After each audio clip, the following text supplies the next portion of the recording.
Good morning to our President's Day Political Power Panel. MSNBC contributor Jonathan Capehart, also an opinion writer for The Washington Post. Angela Rye, principal of Impact Strategies, and MSNBC contributor and Republican strategist Susan Del Percio. I made all of you shower and come in on the President's Day, a day you could have had off.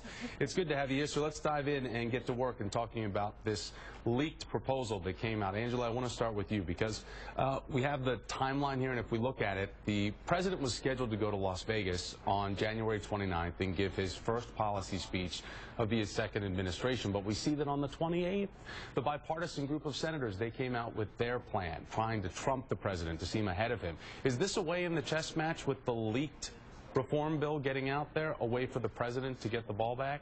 I think if we just take a step back and really think about what was in this leaked draft proposal, it's really not that shocking. Anyone that was listening to the State of the Union address or anything else that this administration has said about immigration, it's not a huge surprise. So first and foremost, I think that we should be for real about where we really are. When you also look at the senators who are a part of this bipartisan coalition to move immigration forward, you think that Marco Rubio, who's a part of that, would have been a little bit more delicate with his words. This isn't about a plan that should be dead on arrival. It's a draft bill. And I said this yesterday also, but the Senate and the House have a responsibility to amend bills once they are introduced. This isn't even introduced yet. All right, let's remind everybody as we talk about that bipartisan, the Immigration 8 group, we can show everybody their faces, and you bring up Marco Rubio, who was quick to counterpoint what he feels would be dead on arrival if this made it to Congress.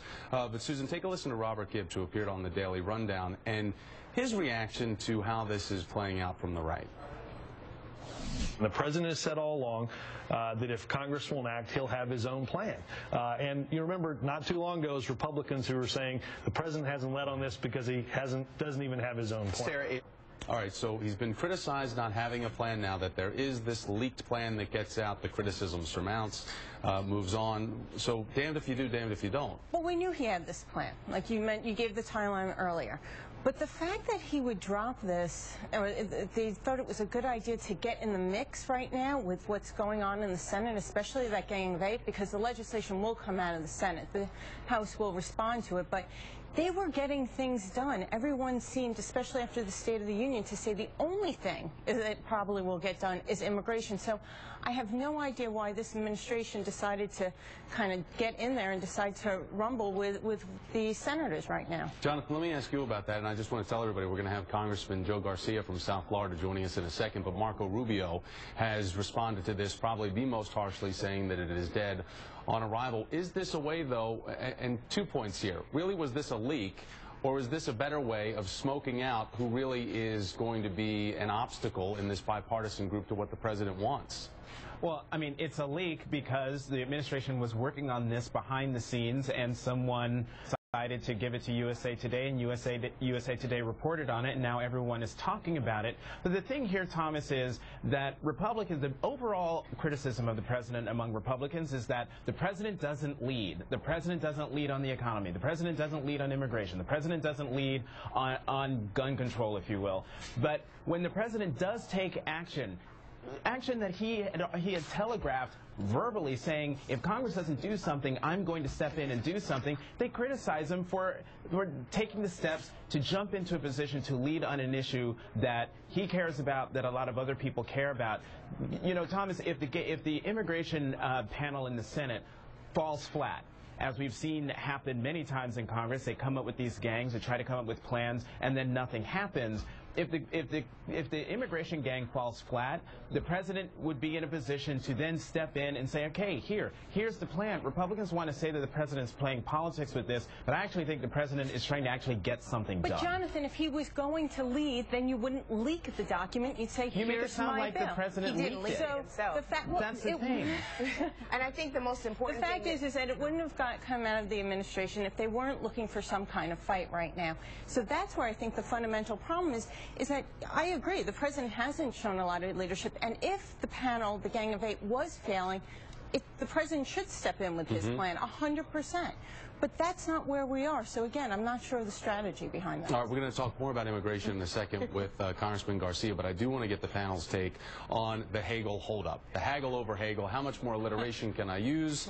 But listen to how David Gregory pressed John McCain over the weekend on where he stands and where he feels about Chuck Hagel. Take a listen. It's payback time for Chuck Hagel? That's what this process has amounted to?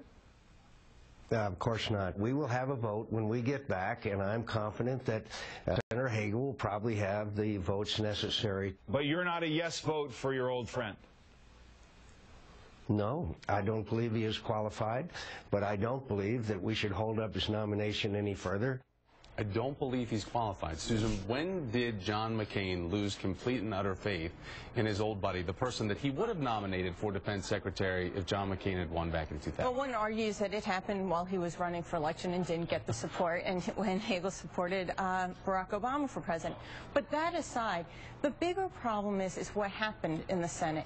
We now have left this nominee who will get confirmed weaker for it. They should have allowed the president's choice to go through, plain and simple, unless they found some real reasons. They were using it as a smokescreen to get other information. But the president puts together his team. When it comes to national security, we really shouldn't be playing these kind of games. Jonathan, is he going to get the votes? That's the big question. Well, when they did the cloture vote on Friday, he got 59 votes. Now, it wasn't enough to stop the filibuster, but when you have the confirmation vote of a simple majority, he's got the votes to be confirmed.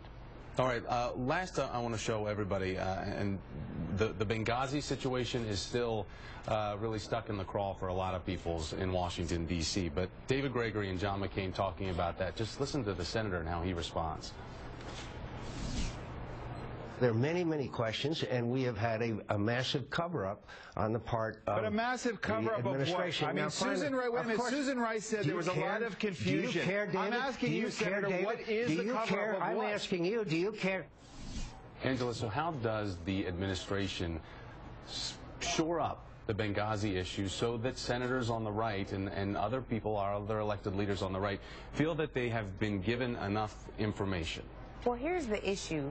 Chuck Hagel's nomination has nothing to do with Benghazi. If there were issues that the senator had with Benghazi, it should have come up during Senator Kerry's nomination process and confirmation process. It did not. So the fact that now Chuck Hagel's nomination process is about Benghazi, when at first it was about the issues that he took with Afghanistan and Iraq and the positions that he has with Israel, right. What is this about really? This is really about hyper-partisanship at its absolute worst to the detriment of our national security. So you think the hearing where John McCain gave a piggyback ride to John Kerry, to that hearing is where this should have come up as opposed to the hearing where John McCain was on the dais grilling Chuck Hagel over? I don't make the jurisdiction up of each cabinet secretary, but certainly, yes. Okay, just processing that.